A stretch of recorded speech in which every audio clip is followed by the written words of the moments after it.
Olá pessoal, eu sou Marcelo Spalding, professor, escritor, pós-doutor em escrita criativa e este é o canal Formação de Escritores. Hoje vamos conversar sobre a situação do livro na França. Nós temos uma aluna do Formação de Escritores que mora lá em Paris, foi lá para Paris fazer um mestrado, formada em letras e agora começou uma transição de carreira para se tornar escritora e vai nos contar um pouquinho sobre como é estudar, viver lá em Paris, que idioma que ela fala mais, se português, se francês e claro, como é o panorama também do mercado editorial, como é que são os leitores, como é que são as questões das livrarias. A gente tem um papo bem bacana sobre o preço fixo também, que é uma lei que tem lá na França. Então, depois aqui da nossa vinheta, não deixem de se inscrever no canal, curtir o nosso vídeo, colocar também perguntas, comentários. Quem está nos assistindo e está fora do Brasil, quiser deixar seu depoimento também, vai ser muito bacana de interagir com vocês. Lembrando que eu respondo pessoalmente aí os comentários aos vídeos. Então, depois da vinheta, a gente começa.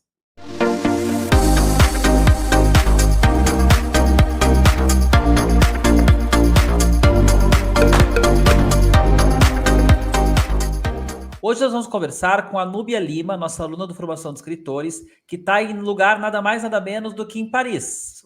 Pertinho de Paris, né, Núbia? Numa cidade ali próxima a Paris, e fez mestrado na Universidade de Paris, e é uma pessoa formada em letras, agora está fazendo uma transição de carreira para se tornar escritora, e ela vai nos contar, primeiro, Núbia, como foi a saída para a França, né, que oportunidade que tu encontraste, que outras pessoas também podem encontrar, e, claro, falar um pouquinho sobre a vida de leitora e escritora aí em Paris. Tudo bem, Núbia?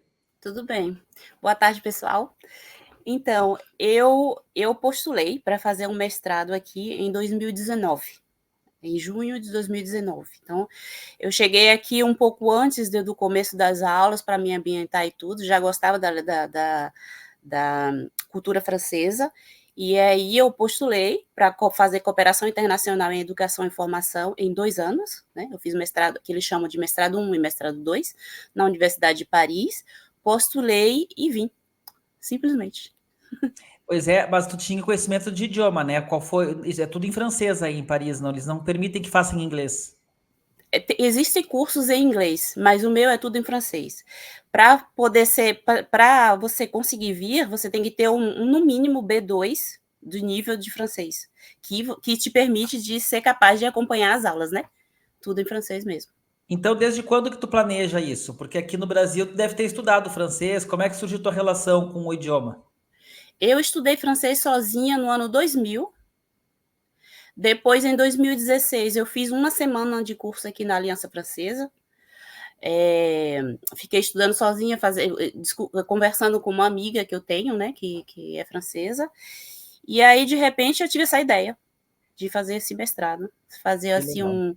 como se fosse como chama? Quando a gente sai do lugar Uhum. e a pessoa, quando fica muito tempo só falando francês, ela esquece um pouco, né? Essa é uma das minhas Isso é perguntas, né? uma Como é que tu realidade, faz viu? para Isso é uma equilibrar realidade, esses idiomas?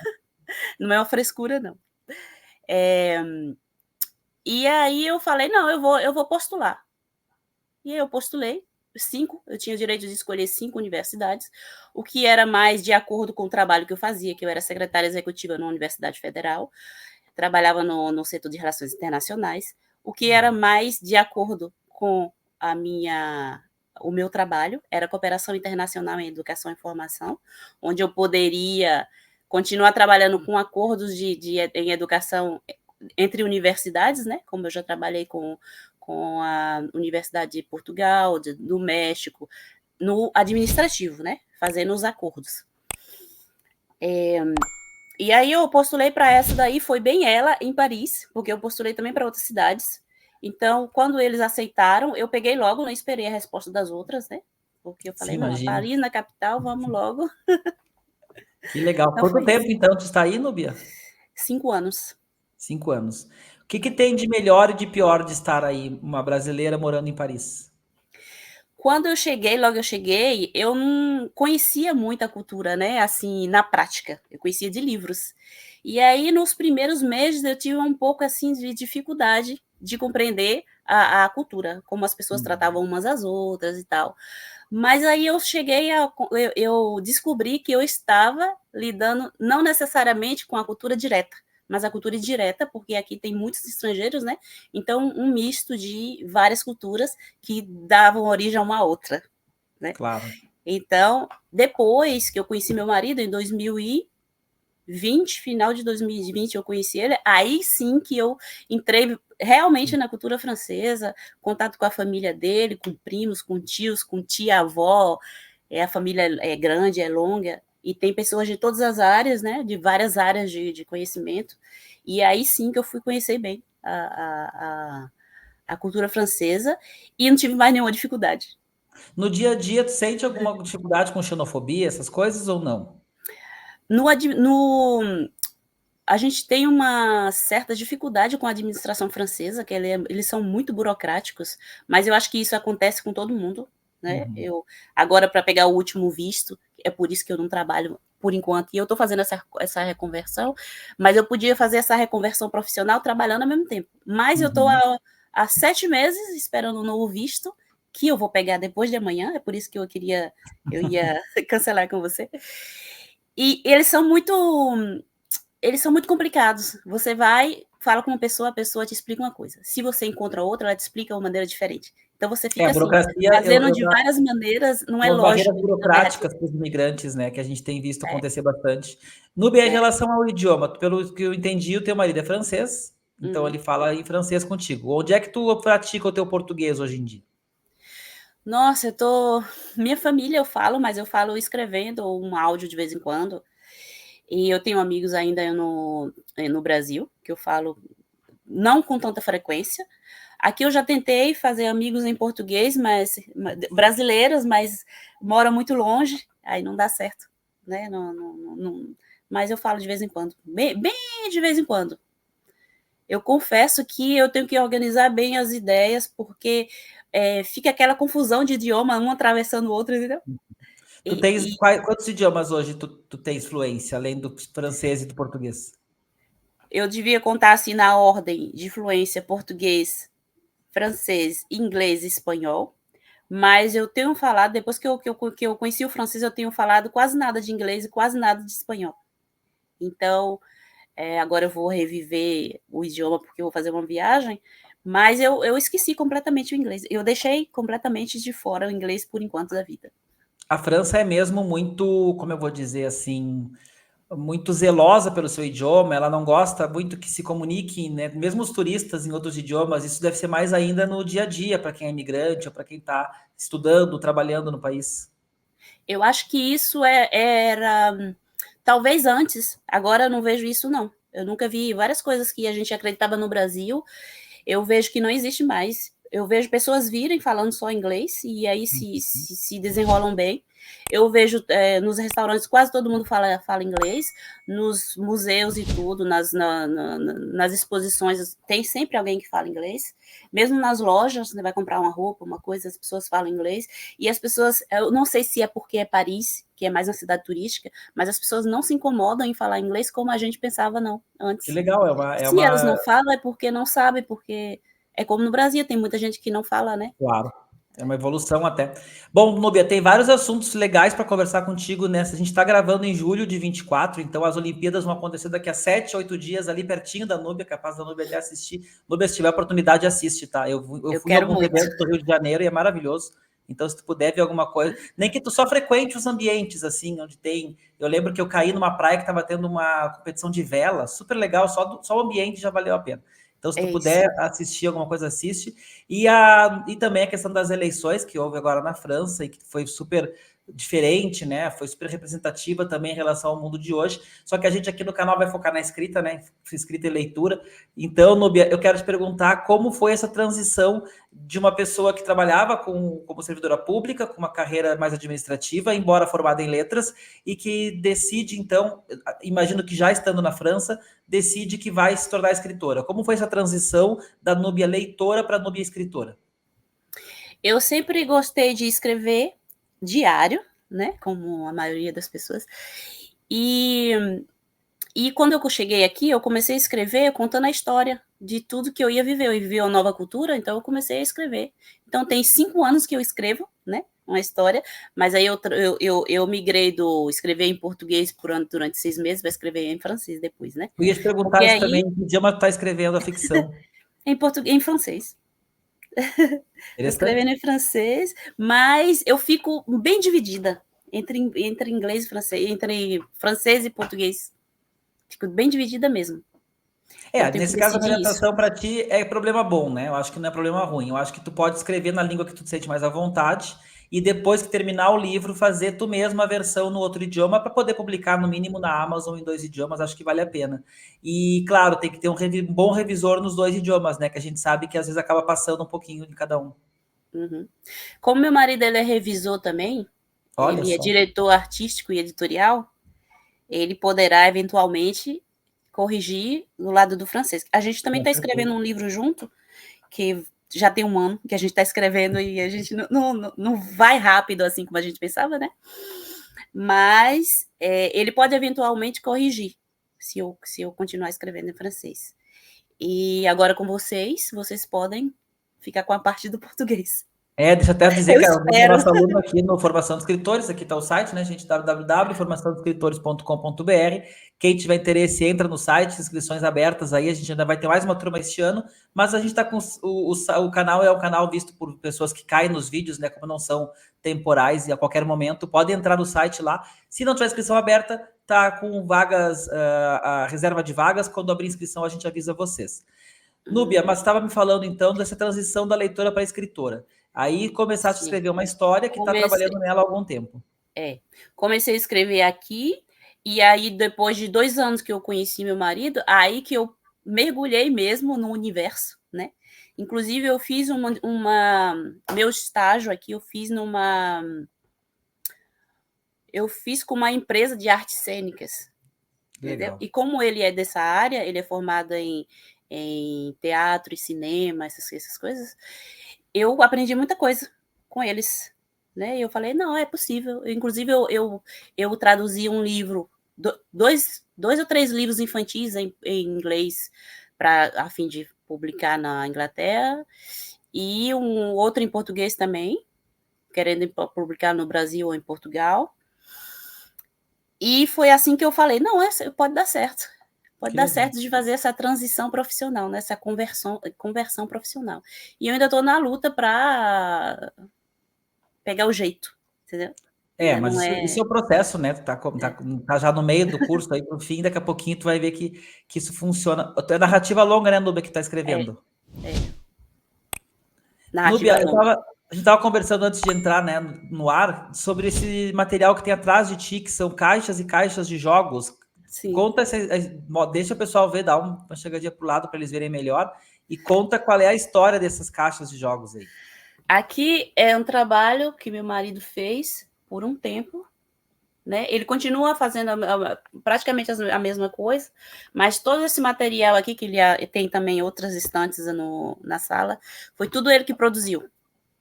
Então, ele continua a trabalhar com isso, com produção de livros, produção de jogos, que o mercado de jogos aqui é enorme, imenso, é tão grande quase quanto o mercado de livros. E Jogos de tabuleiro, né, Núbia? jogos Jogos de físicos. tabuleiro. Jogos de tabuleiro de todos os tipos.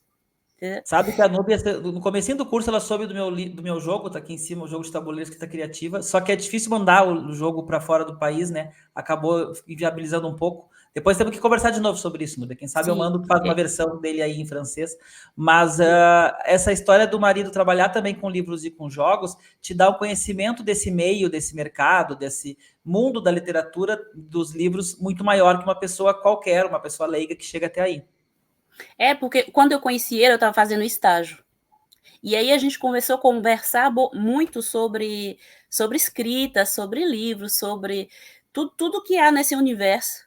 E aí ele me ajudou, ele me deu muitas dicas onde procurar as coisas, etc. E foi aí que eu engatei nessa reconversão. E, Nubi, a gente estava conversando também de fazer uma live sobre esse mercado editorial da França, e aí a gente achou melhor não dar esse título que é muito pesado, né? Isso talvez a gente devesse ir atrás de pesquisas, de estatísticas e tal. Mas pelo teu conhecimento, tanto como leitora, quanto por alguém que está envolvida aí numa relação de uma pessoa que trabalha com cultura, que lida com livros, com livrarias, e também já sei que tu era uma leitora assídua aqui no Brasil. Que diferenças tu vê entre o Brasil e a França nesse aspecto, na questão do consumo de livros, venda de livros? Aqui é muito fácil o consumo de livros, muito fácil. Além de existir uma lei criada por uma pessoa que se chama Long, então eles chamam de a Lei Long. Os livros, eles têm um preço fixo. Quer dizer que na Amazon ele é um preço e é obrigado na FENAC ser o mesmo preço, no cara que vende ali na esquina ser o mesmo preço, não importa que a livraria tem que ser o mesmo preço. Isso já ajuda. Deixa eu aproveitar esse assunto, isso até depois a gente vai fazer um corte aí para colocar no canal, porque é um tema bem polêmico e que tem sido falado no Brasil pelos editores, e muitas vezes os leitores não entendem por que a lei do preço fixo é boa para o livro.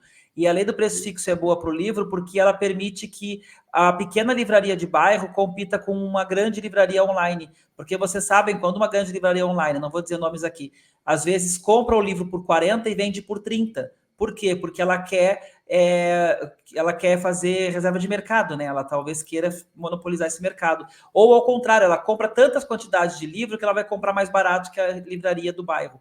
Então, aqui no Brasil, a grande dificuldade das livrarias sobreviverem é competir com as digitais por causa do preço. E a gente sabe que leitor de livro é muito sensível a preço. Por isso, Nubia, então, que a lei do preço fixo da França é dada como modelo por editores aqui do Brasil, porque permite uma bibliodiversidade maior. Ficam mais livrarias funcionando, mais editoras funcionando, ao invés de uma concentração que a gente tem visto tão grande.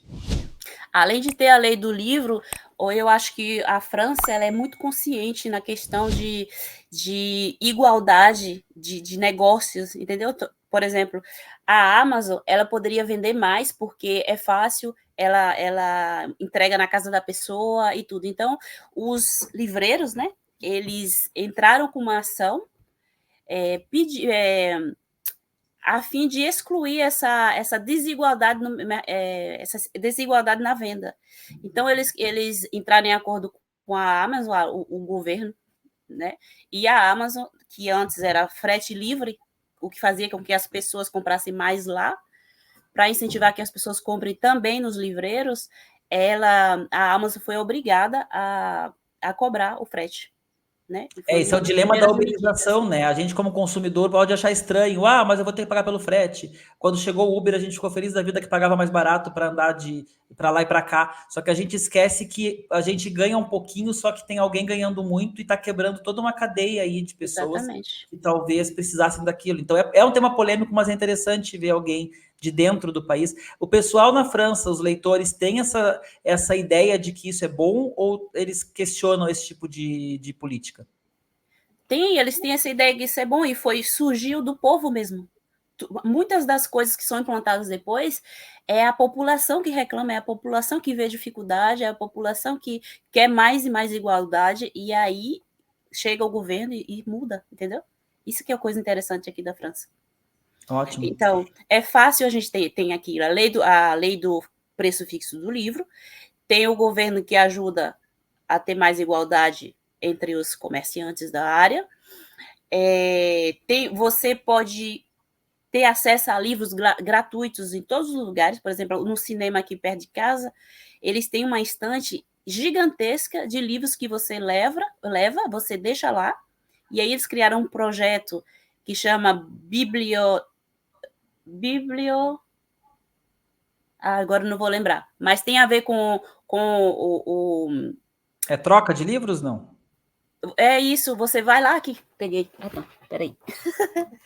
Booklib. Por quê? Porque tem o Vlib, que é a bicicleta, né? Você pega não importa onde e aí você deposita em outros lugares. E eles têm aqui o Booklib. Então, eles criaram isso aqui. Olha. Peraí. Eles criaram e eles colocaram uma etiquetinha. Então, você sabe que esse livro você pegou no cinema da cidade. E aí você lê e você devolve em vários pontos de coleta, ou se não, você troca por um outro. Então, é gratuito. Então, circula muito o livro gratuitamente. Tem também o que a gente chama de feiras que as pessoas retiram coisas de sua casa, coisas usadas, e levam para venda. Às vezes, eu comprei um livro que custava 24 euros, eu comprei por 1 euro. Então, essa lei do preço fixo, ela não atinge livros antigos, é isso? Não. Não, ela porque os livros já são preço baixo, né? Um livro que é usado, né, que a gente chama livro d'occasion, livro que é usado do sebo, né? Tem vários sebos na cidade, você vai, você procura o título que você quer, e aí você paga de 24 euros, você paga um, eu estou olhando aqui porque tem vários, né? Eu estou olhando aqui se tem um livro que você compra de 24 euros, você pode comprar num sebo de 1 euro. Então, é muito vantajoso, porque as pessoas não estão mais acumulando muito quantidade de livros em casa, elas vendem para o sebo um preço baixinho, bem baixo, né? Porque depois ele vende por 1 euro, provavelmente vende por 50 centavos de Às euro. vezes os sebos Alguma compram coisa uma biblioteca inteira pelo peso do papel, assim. Eles pegam livros que não vão nem conseguir vender e outros que vão vender um pouquinho mais caro. Então, que mais que eu... Deixa eu ver Nunca se tem alguma coisa... E as pessoas, tu vê gente lendo nos trens, nos ônibus, nos parques, tem esse... Porque hoje aqui a gente vê muito mais gente no celular. Eu lembro quando eu era mais novo, a gente via nos ônibus gente lendo. Eu mesmo gostava de ler em ônibus, ler na praia. E hoje eu mesmo acabo me pegando no celular e não com um livro físico debaixo do braço. Esse hábito da leitura de livro físico na França, tu ainda vê no dia a dia da cidade ou não? Eu vejo, mas eu vejo mais as pessoas mais velhas, né? Adultos. Os adolescentes, segundo meu marido, estão lendo cada vez menos, né? E eu vejo mais os adultos mesmo lendo em papel, né? Mas agora eu mesmo levo meu Kindle e leio no Kindle. Ele também Então, mas aí leva tu o vê Kindle dele. isso nos trens, etc. Tu vê gente com Kindles lendo? Vejo. Eu vejo Tem gente esse hábito. com Kindle, com celular, lendo também, não, fora de internet, né? Fora de redes sociais, eu vejo que eles estão lendo. Eu mesmo faço isso às vezes. E vejo também com papel. Né? Com papel continua e continua muito. O francês ele é muito, muito ligado ao papel. Eu acho que aqui o papel não morre mais. Tanto é que a administração francesa ela utiliza ainda muito papel. E é até engraçado. A gente é muito mais desenvolvido nessa área. Por É um exemplo, dilema porque a França está muito preocupada com o meio ambiente, né? Então, é um dilema, porque a questão do papel, embora não seja tão matemático, de que cada livro é uma árvore a menos, não é bem assim que funciona, mas é um dilema também equilibrar a questão ambiental com o impresso. Mesmo que aqui tem a reciclagem, né, de papel, que é super forte, né? A gente separa o lixo direitinho. Tem a reciclagem de papel que é super forte, mas é isso que você falou. O digital, imagino que se gaste zero água, por exemplo, para fazer um livro digital. Um livro impresso, mesmo com reciclagem, tem um custo de água, mas enfim, isso é outra questão. Mas é longa essa questão aí. E deve ser um dilema. A gente está acompanhando aí a questão da própria Olimpíada, que eles não queriam ter ar-condicionado nos quartos dos atletas por causa da questão Sim. ambiental. Então, imagina assim, o papel entra nessa questão também. Sabe, Nubia, que eu acho que o livro literário ele não vai morrer enquanto papel, porque ele é diferente do digital. A cada vez o livro literário impresso vai ter mais diagramação, mais imagens, coisas que só o infantil já é assim, né? É como o jogo que a gente está falando de jogos de tabuleiro, né? Os jogos de tabuleiro voltaram com muita força, mesmo que os jogos digitais sejam muito fortes também há muito tempo. Porque o jogo de tabuleiro tem uma questão de toque, de lúdico, que o jogo de videogame, ele às vezes não tem. Então, eu acho que as duas coisas elas sobrevivem como gêneros diferentes, assim como o cinema e o teatro. Aqui o mercado de jogos é enorme. É enorme. É também como o mercado de mangás. O mercado de mangás equivale, segundo eu soube, 50% da venda de BD, ou de HQ. BD é BD francês. é banda desenhada, né? Em Portugal Bande eles falam. dessinée. Bande desenhada. Então, ele é 50% dos leitores de BD é mangá, né? Então, circula muito dinheiro em torno disso aí. E muita gente quer trabalhar com isso, né? Mas uma coisa que eu anotei aqui que é também interessante, em se tratando da facilidade de leitura, da facilidade do acesso ao livro, tem, além de ter muitos sebos, as pessoas também têm caixas de livro. Em todas as cidades, você vai numa praça e você vê uma caixa, sim, de madeira, em formato de casa, sabe? Aquela caixinha em formato de casa. E dentro você vai ver o que as pessoas depositaram. Eu já peguei vários livros lá, vários. E se não, você termina de ler, você passa adiante. Antes eu não compreendia isso quando eu estava no Brasil. Eu via minha colega deixar o livro no banco do ônibus. Eu falava, não, você vai deixar teu livro. Ela, vou, para passar adiante para outra pessoa. Eu falei, não, deixa não me dar que eu vou ler. Entendeu? Eu não tinha essa noção. Acabava não lendo, né? Ficava lá numa pilha. Mas agora eu compreendo isso, entendeu? Então, tem as caixas de livros, tem o cinema, eu já falei. Que mais? No que diz respeito aos escritores, aqui, segundo eu sei, é muito difícil da pessoa viver de escrita. Só os grandes escritores mesmo que vendem muito, muito. E aqui eu tenho uma impressão que todo mundo escreve. É inacreditável. Segundo meu marido, 400 jogos são lançados por mês aqui. Imagine quantos livros são lançados. Se 400 jogos são lançados, imagine quantos livros, né? Então eu tenho essa impressão que todo mundo escreve super bem, todo mundo fala bem, super bem. Claro que existem pessoas que cometem erros na sua própria língua, como a gente comete no nosso português, né? Mas eu admiro muito. Você vai no... Mesmo uma pessoa que está pedindo esmola, ela chega ali no metrô e ela... Bom dia, desculpa incomodar vocês, mas eu estou passando por uma situação difícil. Gostaria de saber se vocês podem me ajudar, assim, de uma maneira clara, de idioma claro, correto, educado, e depois se despede educadamente, entendeu? É inacreditável. Uma vez eu estava num evento aí, disseram assim, mas na França eles leem 6 vezes mais que no Brasil. Esses índices de leitura, né, quantidade de pessoas que leem. Aí eu respondi, sim, é verdade, mas é que lá o professor ganha 6 vezes mais, a educação tem 6 vezes mais investimento, porque isso tudo não é porque alguém é melhor do que outro, um povo é melhor do que outro, é porque a educação na França é exemplar, né? O investimento em educação é alto, as pessoas de fato estudam, a qualidade da educação é melhor e isso torna mais gente leitora. A gente tem muita gente no Brasil que não lê um livro, que não consegue ler um livro. Termina a escola de forma... Às vezes não termina, ou termina de uma forma muito, muito má qualificada e não consegue ler um livro longo, não consegue entender um texto complexo. Então, isso que tu está dizendo, de certa forma, é um reflexo desse investimento e qualidade de educação que se vê na prática, né? Tanto na compra de jogos e de livros, quanto na comunicação entre as pessoas. E, principalmente, para mim, o ambiente, né? Assim como ele tem todos esses incentivos aqui para a pessoa ter acesso ao livro facilmente, ele tem várias feiras de livro durante o ano. Aqui onde eu estou, tem a maior feira de livros de literatura infantil juvenil todo ano. No centro lá de Paris tem a Feira do Livro de Paris, que geralmente é sempre em abril, eu te mandei uma foto da última vez. Então, tem vários incentivos. E eu também posso dizer que é uma coisa familiar, entendeu? Porque eu conheço famílias que tem pessoas que não leem. Eu conheço jovens que não leem aqui, franceses, né? Então, a família, ela é muito, assim, mergulhada na leitura, na arte, no conhecimento,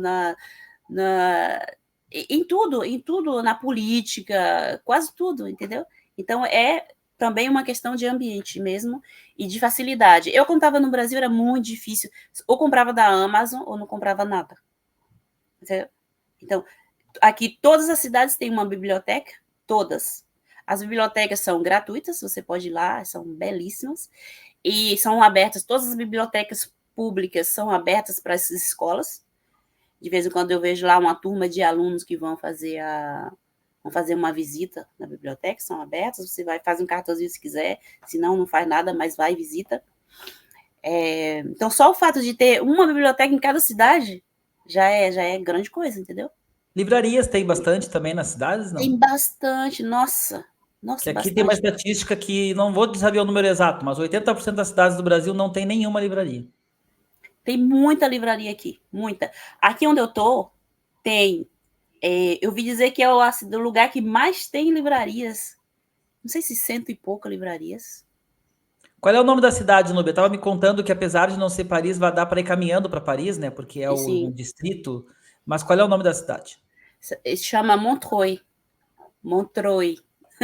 Se chama Montreuil. É a segunda cidade, é a segunda maior cidade dessa região que a gente chama de Île-de-France, que é a região de Paris e cidades ao redor.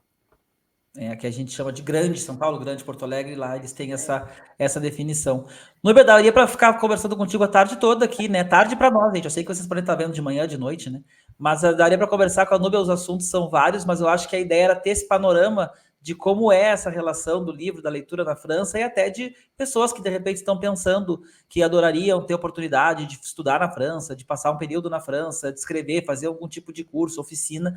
E a gente é legal, eu sempre gosto de conversar com alunos nossos que estão fora, e tem muito aluno nosso fora do Brasil e que vem fazer o nosso curso, porque mostra que é possível, né? A Núbia tinha o acesso ali às informações pelo tipo de trabalho que ela tinha, de que há essa cooperação entre as universidades, mas ela foi atrás do idioma, ela não tem uma família, né, Núbia francesa, nada desse tipo, e acabou estando lá, fazendo mestrado em Paris, agora mora em Paris, fez a vida dela em Paris, está fazendo a vida dela em Paris.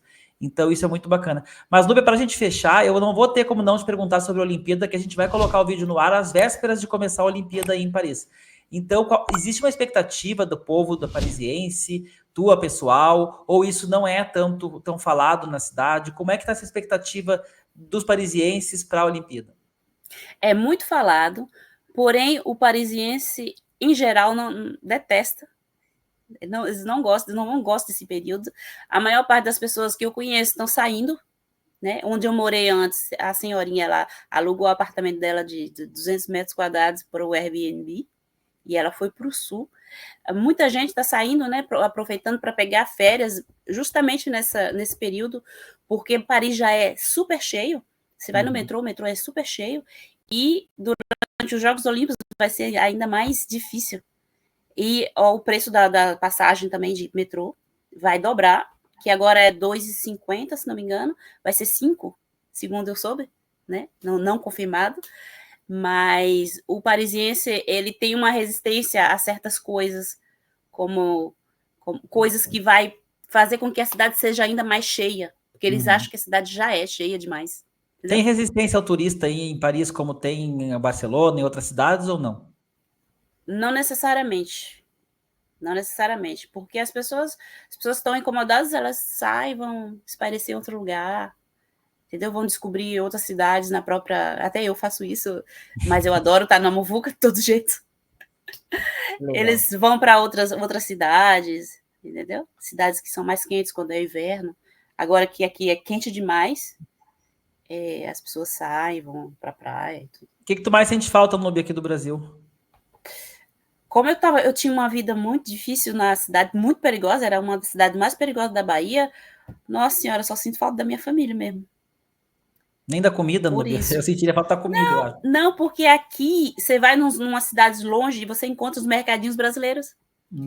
E agora, em frente à porta do trabalho do meu marido, alguém abriu um mercadinho de coisas brasileiras e sempre traz Olha cuscuz só. para mim. A gente aqui em casa sempre tem cuscuz. Eu sempre faço feijoada, sempre faço moqueca. Então, mas como tem restaurantes, tem comida de do mundo inteiro aqui, a gente fica assim, né? Experimentando uma ou O outra. A custo gente de não vida é fixa muito somente caro em. para tu sente o custo de vida caro, normal ou melhor que o do Brasil? É caro, mas se for comparar com o do Brasil, é mais fácil viver aqui com salário mínimo do que viver lá com salário mínimo. Qual é o mínimo aí na França? Aqui é 1.400, eu acho, Euros. euros. Proporcionalmente, se a gente falar só de números, 1.400 euros, 1.400 reais, não é fácil viver no Brasil com 1.400 Sim, reais. 1.400 euros consegue. Eu acho que o imóvel E é mais caro aí, né? só que para morada, que é super difícil. Só que também a segurança social é grande aqui. Aqui você vai no médico, você não paga nada. Se você vai no médico que está cadastrado para os públicos, você, mesmo num consultório particular, você dá sua carteirinha, que é uma carta de vida, que eles chamam, né? Carta vital, e aí você não paga nada. Ou se não, se você tiver que pagar alguma coisa, depois a Segurança Social te reembolsa.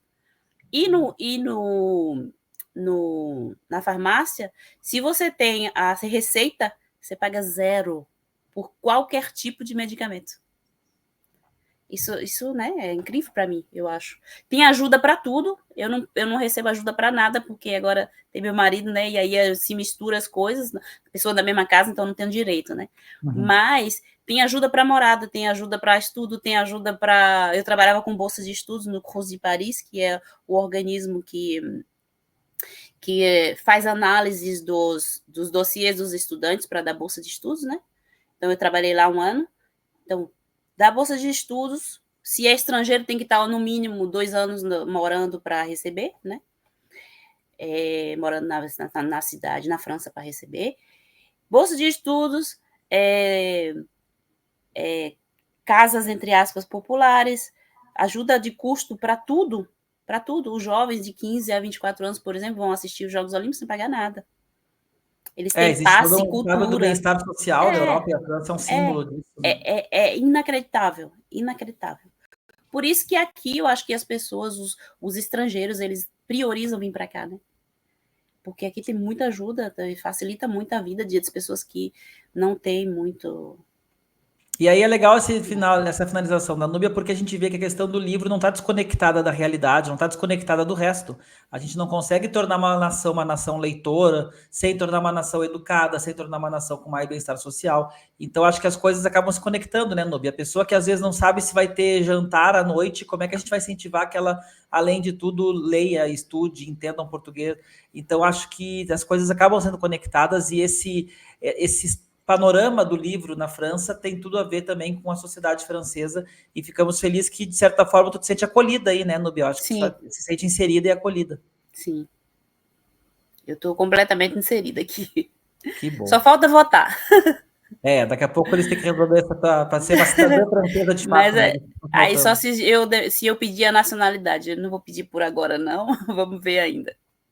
Muito bem. Núbia, muito obrigado. Muito obrigada. Eu que agradeço, viu? Estou contente de ter feito esse vídeo.